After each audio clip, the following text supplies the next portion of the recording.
cloud. Okay, so new topic, boundary layers and external flows. This is the pinnacle of this class. After this week, things will start getting simpler and simpler. I mentioned last week how these last week and these are the most two difficult weeks of class. Last week, we put together conduction in a transient and with gradients, both things together. And today, we're going to put together conduction with transients and gradients and fluid flow. Now, when we do this, we are going to understand what the hell convection is, where it comes from, what it means, how to calculate it. And in addition, we're going to see after this week and sometime next week and later, we're going to start seeing a million formulas. Each of those formulas like looking complex, but it's because somebody did the PhD and is giving us a straight solution with which we can calculate things in real life. We will understand, even if we don't know how to derive them, we will understand the gist of those formulas. This class is heat transfer class worldwide is typically taught skipping these terrible 2 weeks we're having. And nobody likes to teach it because what comes after this is just like a regurgitation of formulas that somebody did, plug and chug, and you get going. You don't need me for that. You don't need me. You can take a look at the book, you can look on YouTube, all those formulas are there. But if I do a good job, and I'm really trying, you will understand where this comes from. And when you see these formulas, you'll say, aha, not only I understand what they tell me, but I understand the broader context. And that will make you powerful to understand its applicability, to understand how to use it when things are not too clear. So, and in any case, understanding what we do is the essence of who we are as engineers, right? Sometimes we open the hood of a car to see the beauty, not necessarily because it's broken down. Nothing is broken down. We're going to see much beauty now. So, okay. So the unit on convection has four parts. First has 4 parts. External flows, right? In convection, we have a fluid flow. Can be outside, like for example, the wind blowing on you. That's external convection. Can be internal convection, that is a case of a fluid going inside the pipe, right? That's the case of a heat exchanger. Then we have natural convection, that is a case of the a fluid that is exchanging heat, but the motion, the convective flows are due to changes in density, right? So you have an idea. The latest generation of nuclear reactors tend to work with heat exchanger by convection, by natural convection, because it can never break down. It's not like Fukushima, in which you break down the power units and you cannot force the pumps to keep the cooling running, right? And the fourth unit is boiling and condensation, is heat exchange when we have heat transfer, when we have a phase change. All 4 of those are based on the concept of boundary layer. It's a concept you already heard when you took the fluid mechanics class, right? And we're going to put it to good use here. So let's see. I went over these notes again that are uploaded. You're gonna see I put a lot of love into them. I hope when you read them, they are clear and useful to you. So when we look at convection, we're going to look at the different types of mechanisms. I talked about natural and forced, right? forced convection, an external wind or pumping the fluid in a pipe, the behavior, whether it's laminar or turbulent. And because you took fluid mechanics, you know what those two things are. We're going to look at geometries. We're going to look at as we always do, at a flat plate, at cylinders, at spheres. We're going to look at bank of tubes too. And the truth is, there's no limit to this. For each of these, the more complex the geometry, the more they give us a formula in which maybe even the people who generated the formula don't understand very well how it works, but they know it somehow works. For internal flow, we're going to see flow inside tubes, or flow inside two plates, like in a sandwich, which is actually a type of heat exchanger, and flow in cavities, which are recirculating flows. And orientations is not the same natural convection on a vertical plate than on a flat plate. We're going to see all those things. As I mentioned to you, is we have more than 200 years of heat transfer we're cramming in this class. It's kind of crazy, but the good news is more of those 200 years, people spend them deriving formulas or doing experiments to give us a formula. We're just taking the formulas. So yeah, we have a shot at this. So concept of boundary layers. These boundary layers, the definition is a thin layer of fluid surrounding a body, immersed in that fluid. The key word here is thin. So boundary layers have to be thin. If the boundary layer has a thickness of the order of magnitude of the body, in reality, we're going to see that's a conduction problem, not a convection problem. I say a few more things here, but you can read it. I mentioned the flow can be laminar or turbulent. I want to start with laminar because it's the easiest. Then we're going to see the turbulent later on. But let's start with the laminar. And when we look at the laminar boundary layer, we're going to use this concept that we saw when we first looked at thermal resistance in the 4th week of class, right? In the 5th week of class. When we did in the 5th week of class, we looked at the concept of steady state heat transfer, and we did the concept of thermal resistance. And even in quiz 2, you had this question to estimate a convection coefficient based on the thickness of boundary layer, right? And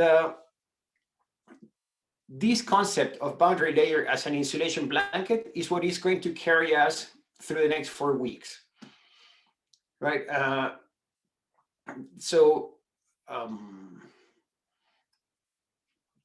Let's see.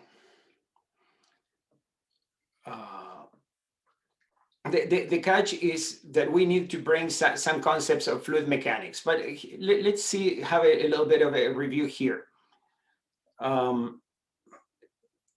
If we consider that the boundary layer acts as a thin insulation layer, we would have these expressions with which you're familiar already, that the rate of heat flux is, where we go here, is through the surface by convection is H Ts minus T infinity. Ts is the surface temperature, T infinity is the temperature of the fluid. We knew this. And if we said this is equivalent as heat flux through a wall, this would be K times T infinity minus the surface temperature over the thickness of the wall. And I'm using this funny notation here, YCT. Let's go back to this, let's go up to this schematic I have here, and I'll try to make it now on the, to make a drawing of this myself. Let's clean this up a bit. Okay, so what do we have here? let's say we have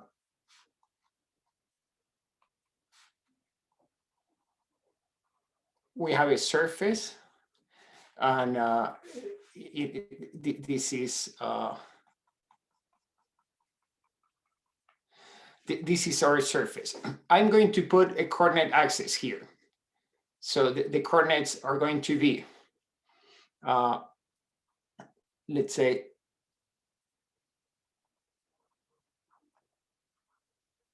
x in this direction and y in this other direction. And let's say we have a flow that is coming with velocity u infinity. This is flow. So this direction x is parallel to the direction of flow. And we call the velocity of flow, this is the external flow, right? This far from the wall, we call it u infinity. Okay, so let's say that this flow is also at temperature T infinity. And let's say that this surface is at a temperature Ts, surface temperature, right? And let's say for now that is bigger than T infinity. What I'm going to do now is I'm going to erase a little bit of this to make room. What I'm going to do now is to use some things that I want to do intuitively, although of course they all have a mathematical counterpart. Here we go. So this is our y-axis. And this here is our temperature axis now. So I'm going to graph here the temperature of the flow, the temperature of the fluid, temperature of the fluid. So what do we have? We have T infinity is the temperature of the fluid here. We have Ts is that the surface temperature, right? Okay. What things do we know? We know this, that far from the wall, the temperature of the fluid, and let's pick right here. We know that far from the wall, the temperature of the fluid is T infinity. We know that on the wall, in contact with the fluid in contact with the wall will be at Ts, because there is no contact resistance between fluids and solids. So the fluid will have the temperature of the solid, Ts. What happens in between? What happens in between here? Many things could happen, but there is one thing that our intuition would tell us, and this is actually the thing that happens in reality. And it is that we go from the fluid that is at the temperature of the surface of the solid. As we go deeper into the fluid, it's going to have a profile such as this. Guess what? We got another like exponential like behavior.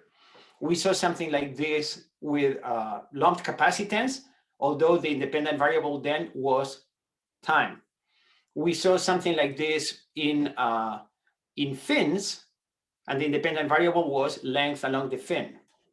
We saw something like this in semi-infinite solid, and the infinite variable was depth into the solid. And now we see again something that looks very much like an exponential decay, which let me tell you is not an exponential decay, but more or less looks like. What do we do all the time with this? What we do is we're going to define a characteristic penetration or characteristic length. In this case, let's call it a characteristic thickness of our boundary layer. And it's going to be, oh, isn't this horrible? Okay, I'm gonna do it again.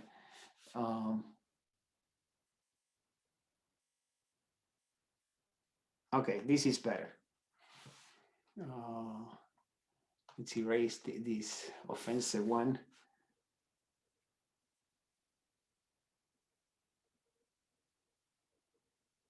Okay, so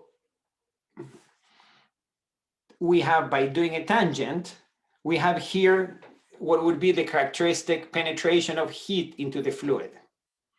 This is going to be the thickness we define for the boundary layer in this course.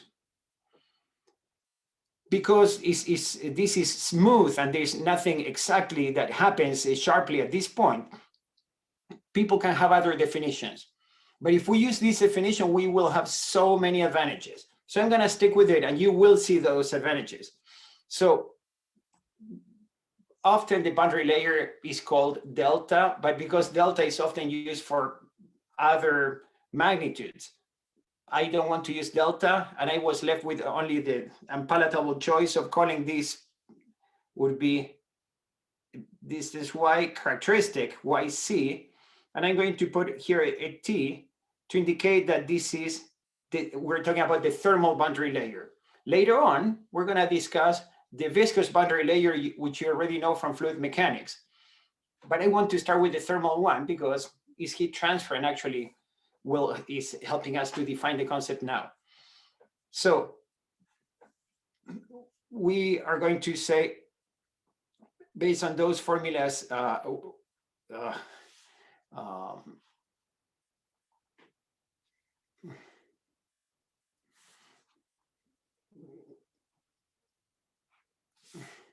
based on the formulas we have seen, right? We're going to say that convection is in reality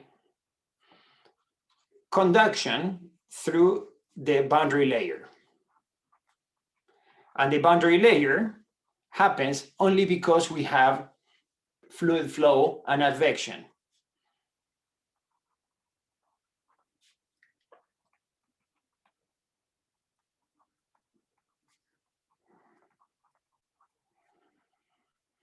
Right? So what is convection?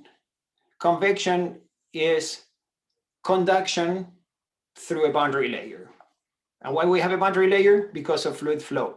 But convection is not in itself a heat transfer mechanism. Conduction and advection together are so convenient to be called a single thing. But now when we get deeper into it, we'll see that, let's forget. We'll call it convection, wink, wink, because in reality, we're always going to be calculating conduction through a boundary layer.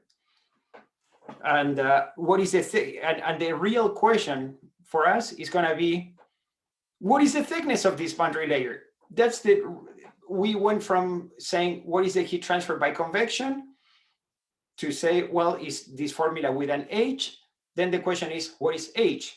And H is the heat transfer by convection, by conduction through the boundary layer that we have discussed through this equation. So, and what is the thickness of this boundary layer? Well, this equation here, equation 4, which we have already seen and which you have already used in quiz 2, is the one that relates convection coefficient with thickness of the boundary layer and thermal conductivity of the fluid, right? And we call it YCT, which is, and we already did this exercise that if we know the thermal conductivity of the fluid and we know the heat transfer coefficient, we can estimate the thickness. So far, nothing really new other than I'm getting kind of serious about this, what the thickness of this boundary layer is. Because we said the boundary layer has to be thin, we can define thin, because what is thin? 1 millimeter, 1 micron. We're going to define thickness of the boundary layer, how the boundary, we're going to say that the boundary layer is thin when the thickness of the boundary layer, this YCT, is much smaller than the characteristic length of the body we're talking about. So let's, I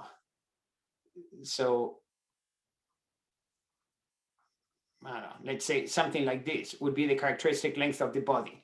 In this case, there was nothing too interesting, but if we have a sphere, would be a diameter. If we have a cylinder, might be the diameter. If we have a wall, might be the height or the length or the width of the wall, depends on what it is. Not the thickness of the wall, but some dimension over which the fluid is moving. This LC is typically in the direction of the fluid flow. So being thickness, being much thinner than the characteristic length, we can say characteristic length divided this thickness of the boundary layer has to be much bigger than 1, because this number here has to be very small. If we bring back to our memory this concept that the thickness of the boundary layer could be estimated based on the thermal conductivity of the fluid and the convection coefficient, I would replace that YCT and we end up with something that is dimensionless. That would be this LC, H, and K together, HL over K. This number has to be much bigger than 1, right? That's what we said. But this number appears so often in calculations of convection, but so often, people gave it a name, and we are going to be using it so much. And it's called the Nusselt number. Nusselt number. So if you met Nusselt for the first time, pleased to meet you, and we'll be your friend for pretty much the rest of the semester until we do radiation. Look at this, something interesting. HL over K. HL over K. That rings a bell to me. He makes me think of Biot. Wow, because Biot was HL over K. So I have Nusselt that is HL over K. I have Biot that is HL over K. So why don't we call Nusselt and say it's the same as Biot? Why do we give it a new name? Well, here's again one of those things in which our human intuition takes us only so far, but heat sees things in a very different way that we see them as human. See it as human. So Nusselt and Biot had a similar formula, and they have nothing to do with each other. But when I say nothing, I mean nothing. Like the closest they get to each other is that both are taught in the heat transfer class. How can it be? H is H. I'm not going to argue that. That is kind of the same. But in Biot, for example, L was a length that tended to represent a length in the direction of heat conduction, right? In this case, L represents a length in the direction of the fluid flow, right? So, for example, if I have a fin, the Nusselt number for the fin would be associated with how long the fin is or how wide the fin is. That can be a high number. But the Biot number would be associated with the thickness of the fin.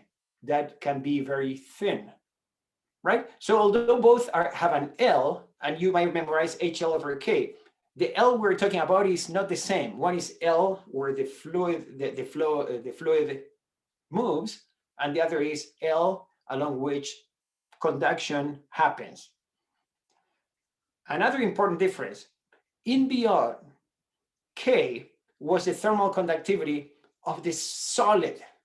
So when we talked about a sphere, the Biot number was the K associated with the sphere. Could be copper sphere with a very high K, could be an anthracite coal sphere with a very low K. But that's for Biot. For Nusselt, K is the K of the fluid. I don't care anymore now if the sphere was copper or if the sphere was anthracite coal. I care whether the fluid is air or water or molten metal, whatever, right? K is uh, the, the, the conductivity, the characterizes the flow of heat into the fluid. So looks similar, not similar at all. So like, and here you have an example. If we consider a 1 meter window with a normal convection coefficient, you do the Nusselt number and you get that is a very big number. If the Nusselt number is not very big, what does it mean? Something I wasn't very clear.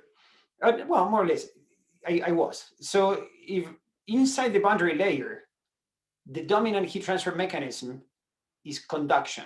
Outside is advection. So if I have a Nusselt number that is very small, that means that the thickness of the boundary layer is comparable or even bigger than the body we're talking about. That means that what surrounds our body has heat transfer dominated by conduction. If the boundary layer is huge, essentially means is all surrounded by conduction. And we will see, for example, when we look at convection in spheres, that we have formulas that are good for Nusselt all the way to 0. How does it work? Well, because the formula kind of object says if Nusselt is big, we calculate real convection, and if Nusselt is small, they go back and use the shape factor formulas we had to calculate the problem by conduction, right? But if you ever in a calculation, you get a Nusselt number that is less than 100, just think what's going on, right? Or less than 10. You should never get Nusselt numbers that are close to 1. Okay, good. So let's talk about how to calculate a convection coefficient for laminar flow. There are 2 extreme cases because we have 2 boundary layers. We have one boundary layer, thermal boundary layer, that is this one in this schematic. And you also have a boundary layer that is boundary layer due to fluid flow. When I first learned this, I said, what part of boundary layer don't you understand? And I understood none, because you would imagine intuitively that there is one boundary layer in which you have action for the fluid or action for the heat. That's not true. For for heat transfer, we have a boundary layer that is different than the boundary layer for fluid. And by the way, when you take your class on mass transport, you're going to see there is a 3rd boundary layer that is for mass transport, for diffusion. Why? And this is a reason. This penetration of heat into the fluid in this boundary layer will depend on the thermal conductivity of the fluid. So if I have very conductive fluids, I'm going to have a huge thermal boundary layer because the heat is penetrating deep into a fluid. That's the case of nuclear reactors that work with molten metal as the cooling agent, right? Like in nuclear submarines. They don't use water. They use molten sodium, right? Conversely, if what we have as a fluid is oil, oil is not an awesome thermal conductor. The thermal boundary layer is small. In fluid mechanics, the thickness of the viscous boundary layer will depend on viscosity. So you might or might not remember that from fluid mechanics, but I will tell you.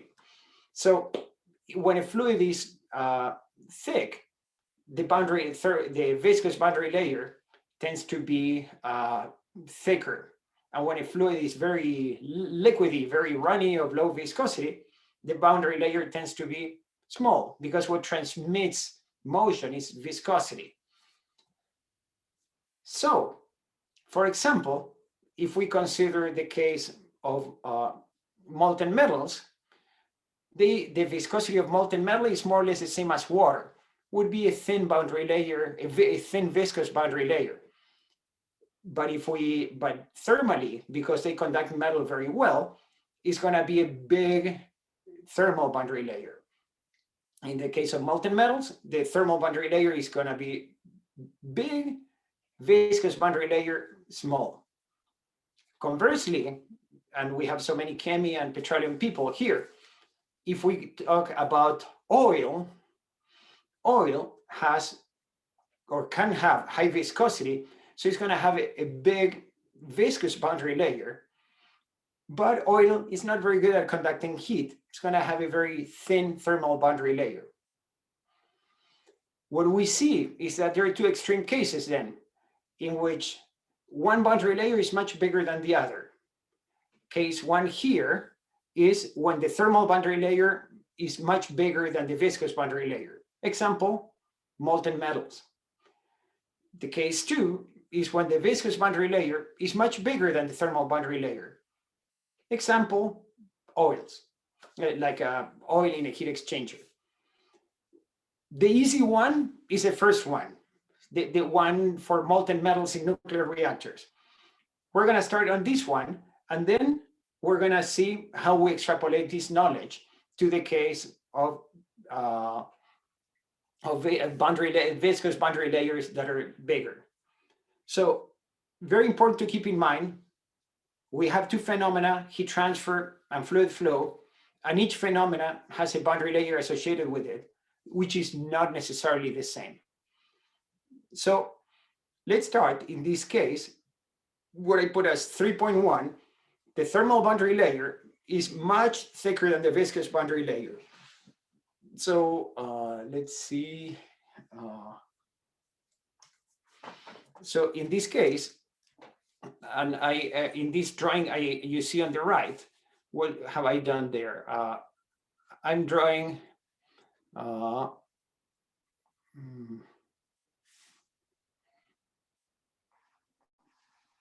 drawing a kind of a blade, an horizontal surface, right? That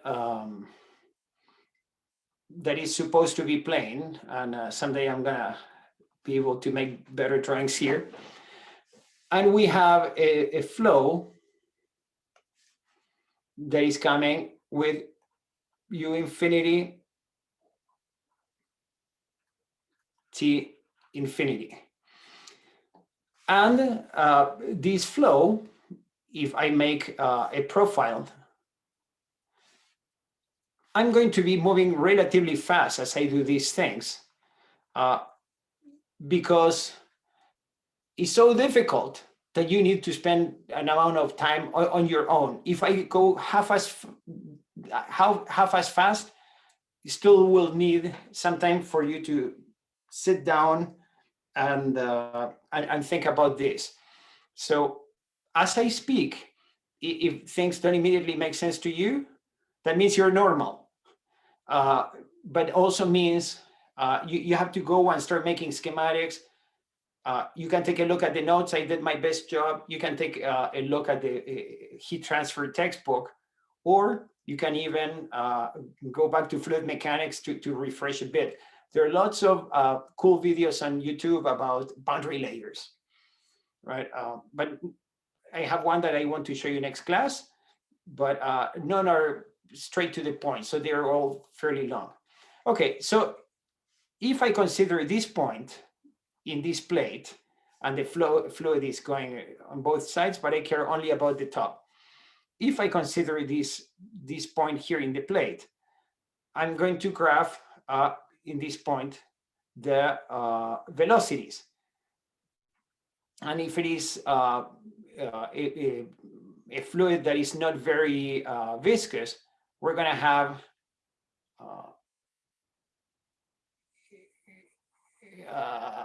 gosh, isn't this true? We're going to have a thin boundary layer, a thin viscous boundary layer. So this, I'm going to call it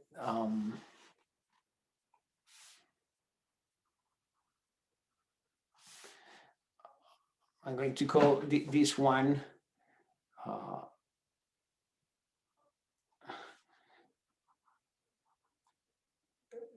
this thickness here, I'm going to call it Y characteristic, but viscous, right? And this is very small. Now in red, I'm going to make the thermal boundary layer in this same place, right? So, oh, sorry. Let's say, you might have seen in your books in fluid mechanics, things like this.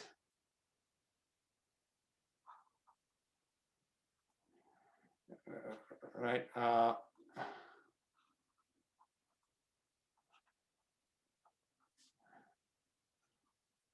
Right, that indicates the velocity. Here the velocity is 0. And I don't think I was clear. This is a drawing that everybody draws, and we forget that it might catch you by surprise. So in this axis we have velocity. Velocity is 0 here at this point. Velocity increases, and at this point here we have velocity u infinity. Viscous boundary layer. Thermal boundary layer, I'm going to recycle the axis. So this is still my y-axis. But now in red, my new axis is going to be temperature. So if we have, at this point, right, this was T infinity, right? This was here, T infinity, and let's say around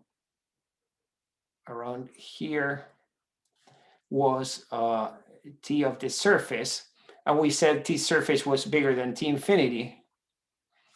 We would have here on the surface, right? And this is always talking about this point, but this axis is temperature. We would have something like this. Let's see if I can do a good job. And this is going to be our temperature, right?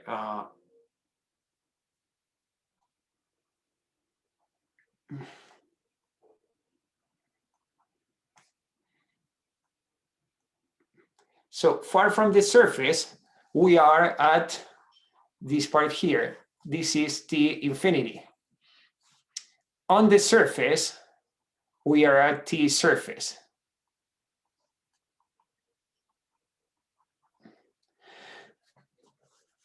And if I make my tangent all the way here, we would have this thickness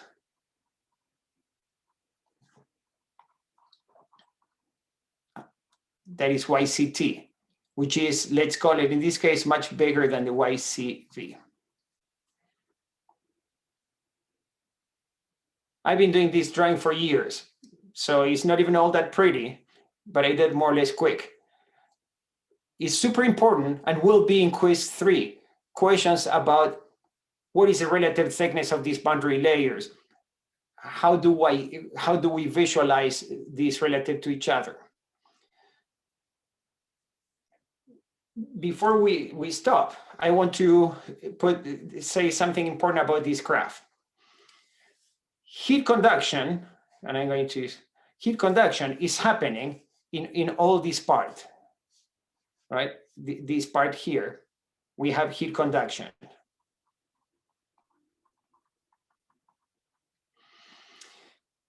And all this heat conduction is happening typically at these velocities here, at u infinity, right? We have heat conduction and our fluid is moving with advection at more or less u infinity. Where is not u infinity? Only this part here, this small part here is not u infinity, right? So because through most of the thermal boundary layer, velocity is U infinity, we're going to analyze the case in which this part, that in which we have a gradient in velocities, is negligible. So we're going to say, in this case, we're going to say in thermal boundary layer, we have the velocity is U infinity. And because I can say that the velocity is constant and it's U infinity, the problem became a lot simpler, because now my only worry about the fluids is one single velocity U infinity. I don't need to worry about velocity gradients or anything like that. So we're gonna stop here, and we're gonna pick up next class on this topic about on this topic about how we make sense of this thermal boundary layer that is so much bigger than a viscous boundary layer, and what comes out of it. If you want to preview, it's in the notes, but we're going to be doing amazing things based on all things we have learned in previous classes. We'll be able to predict the heat transfer coefficient in nuclear reactors based on things we have seen so far and needing nothing else.